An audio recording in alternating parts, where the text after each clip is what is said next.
In January this year, a tragedy took place on a small fishing boat carrying 86 people across the Atlantic Ocean.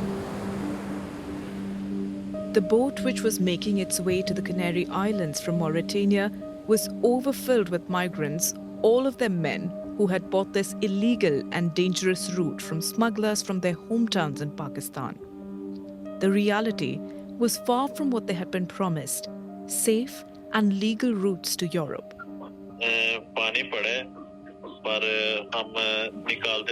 From the day we set sail to the last when we were rescued, we were constantly scooping water out of the boat.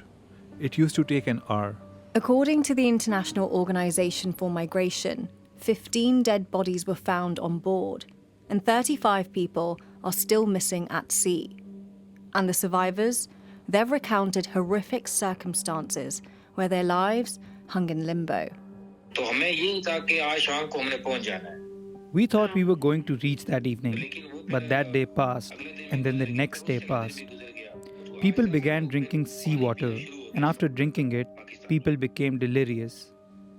As we spoke to the families of those who died and those who survived, it became clear to us that despite initial reports that the boat had capsized, it hadn't.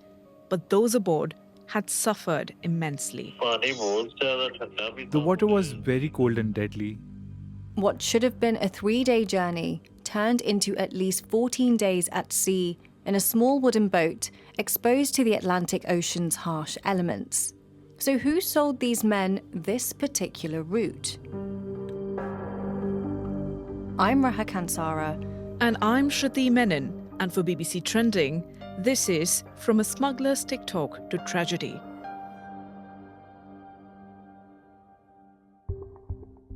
Our first point of call was to talk to as many Pakistani men who were on the boat as possible, to piece together what happened. We spoke to 5 survivors and the family members of 3 men in Pakistan who died doing the journey. One smuggler's name kept cropping up. Fadi Gujjar was my agent. Fadi Gujjar. According to local news reports and information provided by the FIA, Pakistan's Federal Investigation Agency, at least 10 smugglers have been named, including Fadi Gujjar, for their involvement in this failed journey to Europe. Some have even been arrested, but not Fadi. He's gone underground. Fadi, also known as Fahad Gujjar, also known as Bishi Gujjar, whose real name is Khawar Hassan, is a wanted smuggler from Jora, Punjab's Gujarat district in eastern Pakistan. Having seemingly sold this journey to the majority of the people we spoke to, we figured he's probably a key player in the smuggling business. So we began tracing his social media footprint to gather evidence of what he does and where he's been. The first thing we found was his Facebook profile.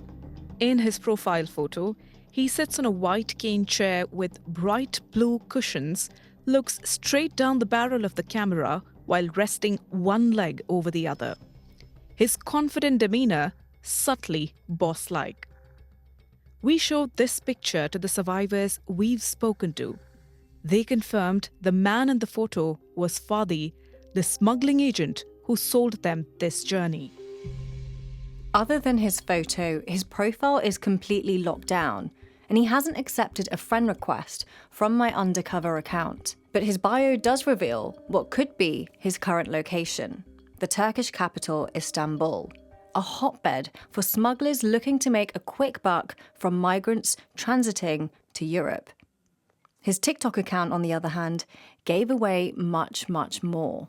We watched over 100 videos from Fadi's TikTok account, some of which shows his life in Istanbul, at a restaurant, another one at a theme park, even a Pakistani grocery store, allegedly his if you're going off his TikToks.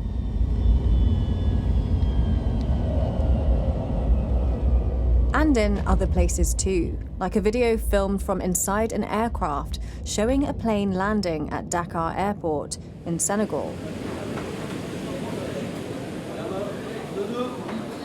Or Fadi sitting at a beach bar with his friends, A glimpse of the somewhat glamorous lifestyle he's able to sustain with the money we believe he's made as a smuggler. And Fadi is careful. Unlike the Pakistani people smugglers I investigated for BBC Trending in 2023, he never advertises his illicit activity. But as trivial as these videos may be, they reveal more than intended. We geolocated one video in particular to the Smoky Beach restaurant in Mauritania's capital city, Nouakchott. Remember Fadi's Facebook profile photo? White cane chairs, bright blue pillows. It's the same place. We also geolocated Fadi in a video where he's flaunting a new haircut to a salon in the same city. So is Nouakchott the nerve centre of his operation? We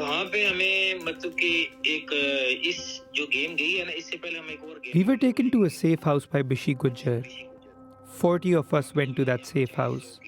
It was right next to the sea, just a 2 minutes walk away from Nouakchott port.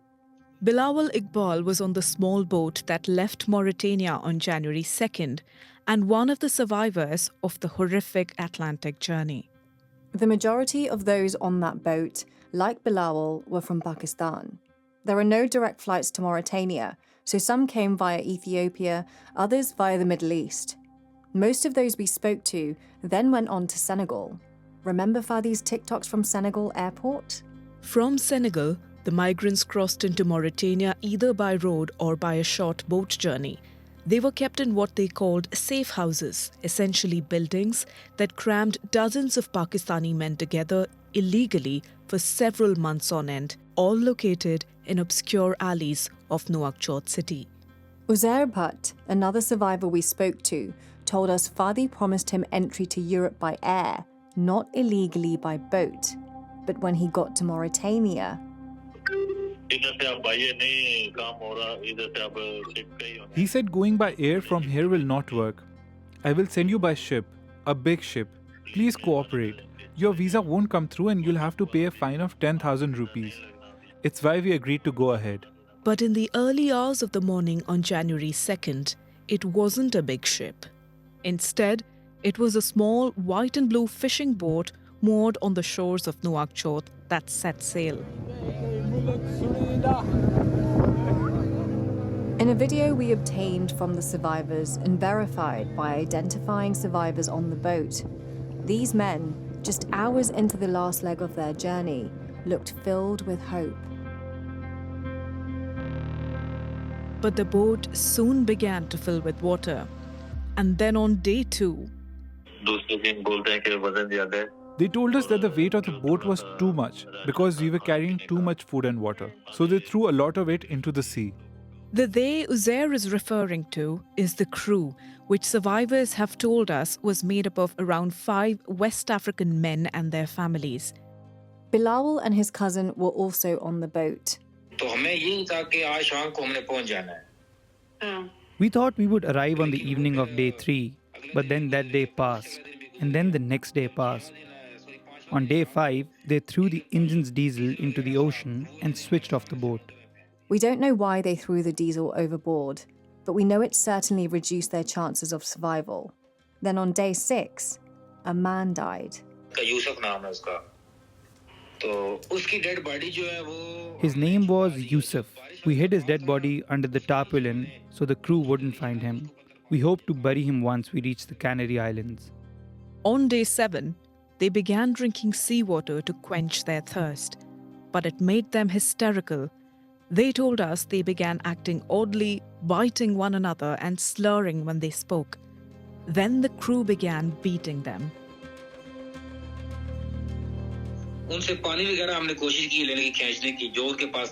I tried to take one of their bottles of water, so they hit me on the head with a rope, and the impact just made me fall back. Then they pummeled my thumbs with a hammer. I still have those wounds. Bilawal wasn't the only person to receive a beating. The 4 other survivors we spoke to, including Zubair, witnessed more beatings or were beaten. Some led to death.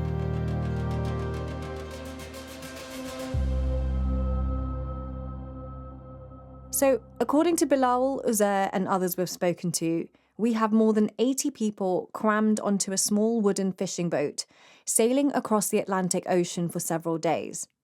People are dying from being beaten to death, as well as starvation, thirst, and hypothermia. And for those who are still alive, there are no supplies and no end in sight. Migrant boats often go undetected by satellites and do not transmit their position like other vessels at sea, so they are hard to find.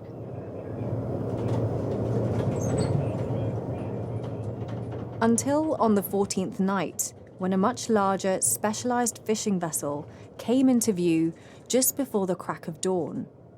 Then, just as the boat was about to leave, something unexpected happened.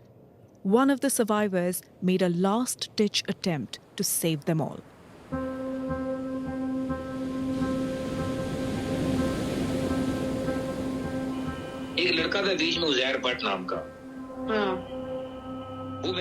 There was a guy named Zubair Bhatt.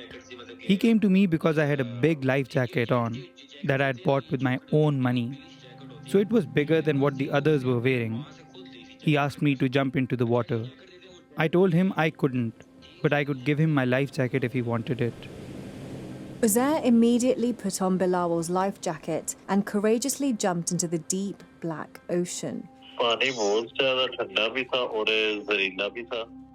The water was very cold and deadly. I was in the water for about 10 minutes. After that, they took me in.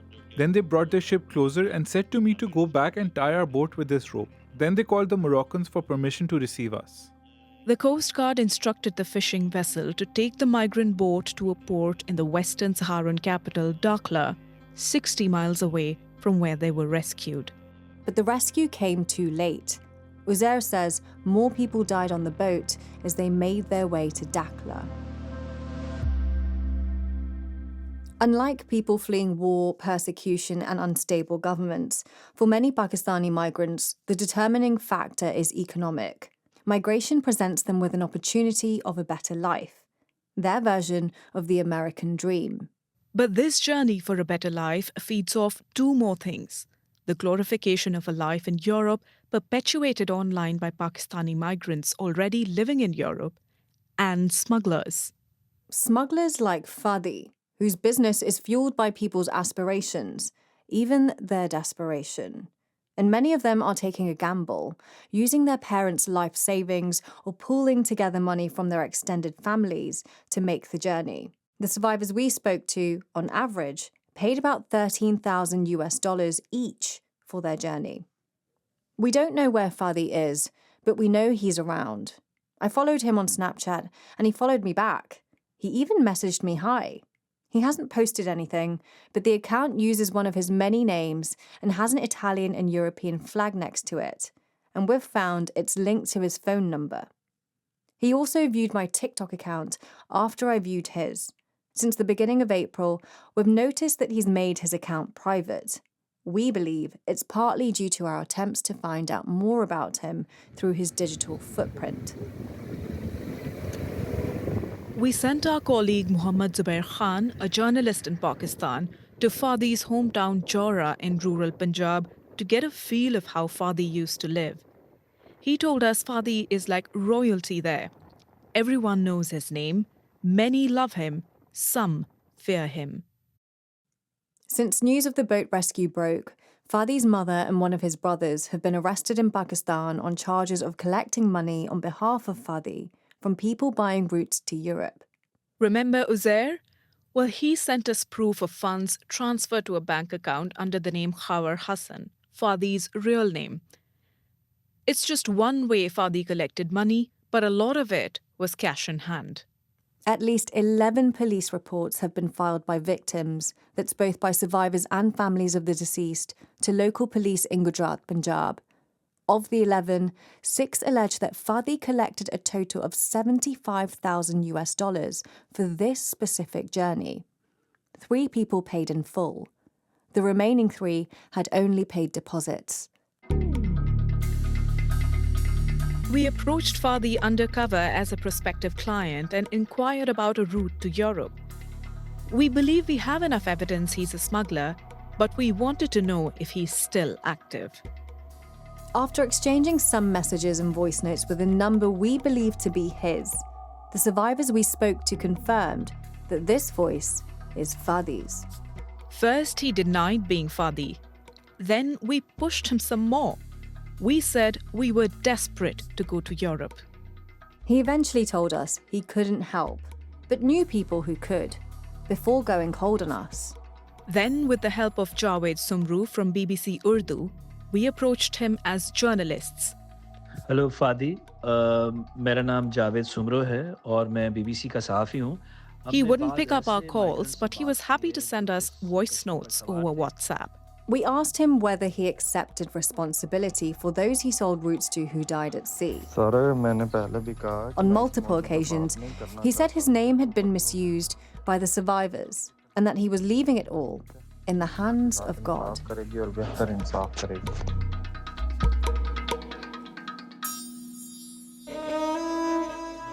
Fadi isn't just responsible for this specific journey. He has many under his belt. Some of his clients will have survived, others will have died. But we believe there are still people waiting for his transport to Europe. We've seen one young man with Fadi in Mauritania in a video on TikTok. He may have used Fadi as an agent, but we can't be certain because he's hesitant to tell us. Fadi may continue to hide, but for young men like this one, the cycle continues.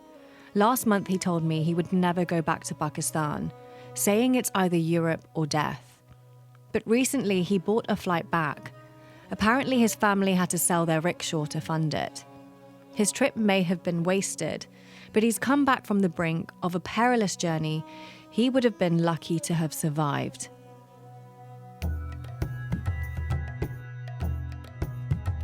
That's it for this edition of BBC Trending from the BBC World Service with me, Reha Kansara. And me, Shruti Menon. Thanks to freelance journalist Mohammad Zubair Khan in Pakistan, Ed Main, Hal Haynes for mixing this episode, BBC Verify editor Dan Isaacs, and BBC Trending editor Flora Carmichael.